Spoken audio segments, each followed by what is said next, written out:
hell of a shootout as the Dolphins and the Chargers combined for 969 yards of offense in a 36-34 win for the Miami Dolphins. Tua's big-time day. He now has 2 of the 5 most passing yards in the Dolphins franchise. 466 yards, 3 touchdowns. We remember his stint from last year. I think it was 468 yards, 6 touchdowns, if I'm not mistaken, against the Ravens. We all remember that historic day. Tyreek Hill's unguardable.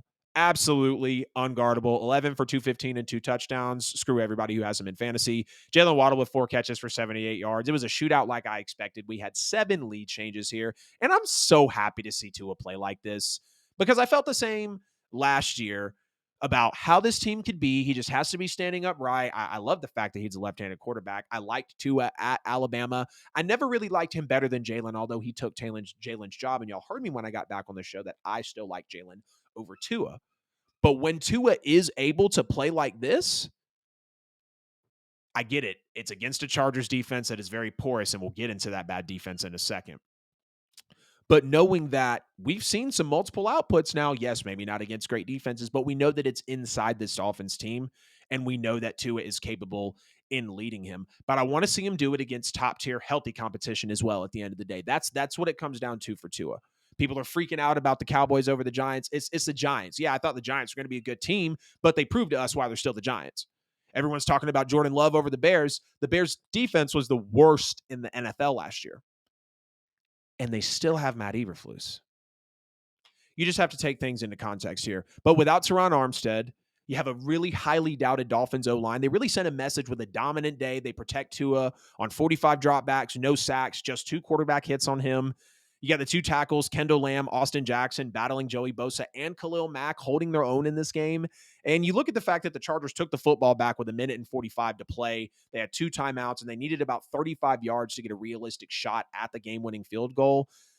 Vic Fangio dials up that pressure. That's kind of when you felt that coaching mismatch. Vic Fangio dials up the pressure, sends it right up the middle towards Herbert. And ultimately, you got Justin Bethel forcing Herbert into the intentional grounding. And then on second down, you got Zach Sealer bringing Herbert down for a sack 2 plays later. 4th and 13, Bethel came again on the blitz. And Jalen Phillips cleaned it up as well, put the game on ice. And you just got to love Vic Fangio's aggression here. There's a reason why Sean Payton wanted this guy, and Vic Fangio stepped up, balled out. Now, Miami does have to defend against the run better. Clearly, they gave up 234 yards and 3 touchdowns. Joshua Kelly, Justin Herbert, Austin Eckler, they were doing their thing.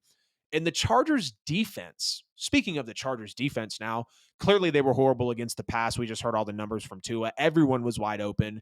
Now, the Chargers did shut down Tua and Tyreek in their matchup a season ago. That day, they were missing Joey Bosa, Sebastian Joseph Day, of course, Austin Johnson, J.C. Jackson. All those guys were back healthy on Sunday. And matter of fact, the only player they were missing was a rotational pass rusher, Chris Rump II. Dolphins struggled last season against his Chargers team because LA lined up on the line of scrimmage and really pressed Miami's receivers. So what did they do this year? Dolphins come back. They averaged more than 10 yards a catch, and Tua averaged 10.4 yards per passing attempt. You got LA's defense having no answer for that pre-snap motion with the Dolphins. Miami's utilizing it nearly on every play. And you saw on Sunday that Miami countered by getting those receivers in that motion, really switching it up, using their speed to their advantage, and ultimately just having things getting really, really tough for the Chargers secondary, who's really built more to be like physical and jamming off the line than fluid, because I want to say the Chargers over the weekend, they played 45% of their snaps in man coverage. You're playing the fastest team in the league, Devon A. Shane, Raheem Mostert, Tyreek Hill, Jalen Waddle. Why are you playing man coverage that much? 215 yards, 2 touchdowns, 4 catches for 78 yards from Jalen Waddle. Tua had 466 yards. What are you doing playing man coverage, Brandon Staley? I try to get behind you as a coach, man, but it's games like this to where I can't understand what's going on. And you're a defensive-minded guy.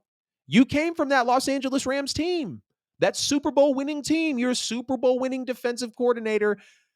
Pulling myself out of that. That's why I go back to, you got to have offensive-minded head coaches in today's NFL. It's just that simple.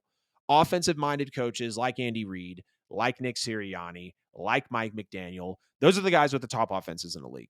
Like Sean McDermott, if Josh Allen can continue to hopefully grow and not regress as we're seeing in front of him. But you got Bosa on the edge. You got a defensive head coach. They have the most expensive roster in the NFL and one of the most loaded rosters, and Brandon Staley's giving up 36 points a game. His seat's hot. His seat is absolutely hot. And the sad part is the Chargers could have won, but here's the thing. They give the Dolphins 3 points at the end of the half off the bad PI call on J.C. Jackson, who then J.C. Jackson gets an interception, takes it out to the 4-yard line instead of kneeling. So just kind of some mental lapses here, kind of some coaching gaffes, of course.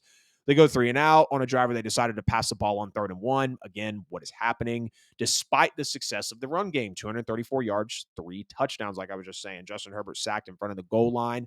So the punter has a rough time, obviously, getting that punt out there. They get the ball at the Chargers 35-yard line, 2 to Tyreek, go ball, 27-24.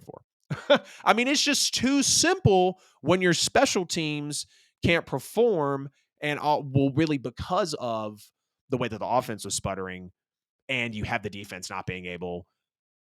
The defense was breaking, not just bending. The defense was breaking, unfortunately. And again, they run the ball very well. Kelly, Eckler, Herbert all had a rushing touchdown, 234 yards. Eckler had 117. Joshua Kelly had 91. They each had 16 carries. But you know what's crazy is it kind of looked like a new look offense in a way for this Chargers, right? Because they have a Kellen Moore in there. The run game looked more cohesive, creative, definitely, and overall more effective than it did under Joe Lombardi. We remember last year they were 30th in yards per carry, 3.8, and 89.6 yards per game, which was also 30th in the league as well. So clearly a shootout here, like I mentioned. Tua has a big day. Obviously, the Chargers have a big day offensively as well. But we got to see some defense from both sides, no question about it. And especially with Brandon Staley on the Chargers defense, I think that seat is hot.